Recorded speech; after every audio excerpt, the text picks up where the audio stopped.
Hi everyone, it's Lisa here for Honeybee Stamps. Thanks for joining me for another card video.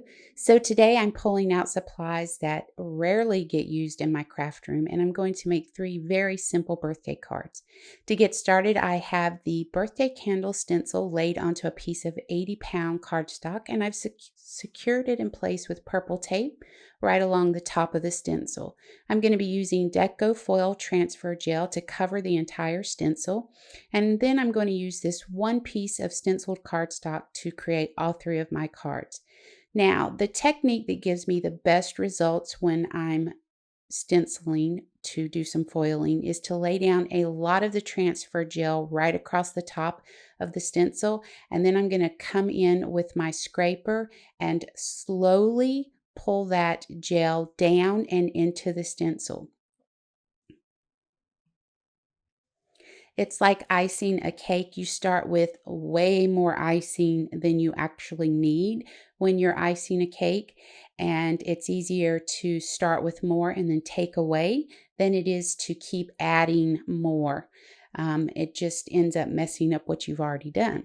So you'll notice that I didn't add any more gel. I just took away from what was there. So I'm going to go ahead and cut a piece of gold foil the size of my cardstock, and then I'm going to run that through my laminator. Now it's sitting to the left there. It's already preheated and it's set at 3 mil.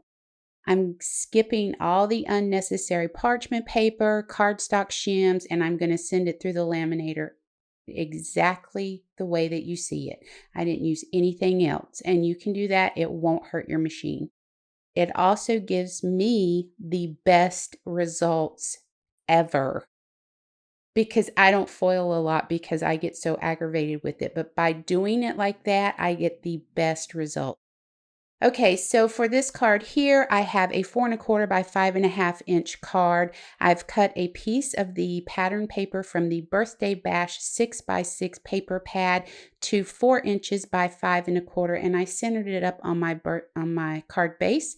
I went ahead and added a 2-inch strip of the gold foil candles cut to 5 1/2 inches long onto the card base with liquid adhesive. Now I ran the honey cut party through my die cut machine with white cardstock, and then the shadow for it with black cardstock. Added liquid adhesive to all of that to put it together and add it to my card.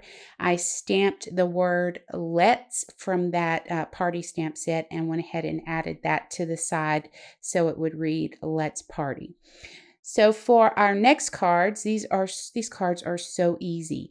I temporarily placed that ampersand and a piece of the gold foiled paper into the Misty so I could place my sentiment where I wanted it. I placed a card base in there. I'm stamping it using VersaFine Clair Nocturne ink. I took the first card base out and I've placed a second one in there because I'm going to do 2 of the cards. Just using different pattern papers. So I have my 2 pattern papers here from the Birthday Bash paper pad. I'm going to run them through the die cut machine with that ampersand from the Be Bold Alphabet Honey Cuts, and then I'm going to cut a strip of both of the pattern papers to 2 inches wide by 4 1/4 inches high. Now the foiled cardstock is 1 3/4 inch by 4 1/4 inches high.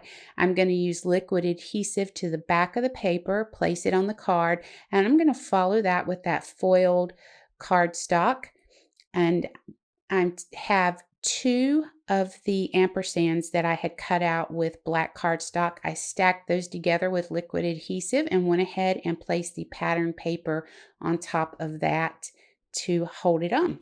So there we go. You're going to repeat that same process for this second card that you see here. Now to finish the cards off, I'm going to add a few sequins and a few enamel dots, and then that's going to bring us to the end of this video. I really appreciate you joining me today. I hope you'll click the subscribe button and ring the bell to be notified of new content to the channel. For more information on the products used, head over to the Honeybee Stamps website, and I hope you have an amazing day.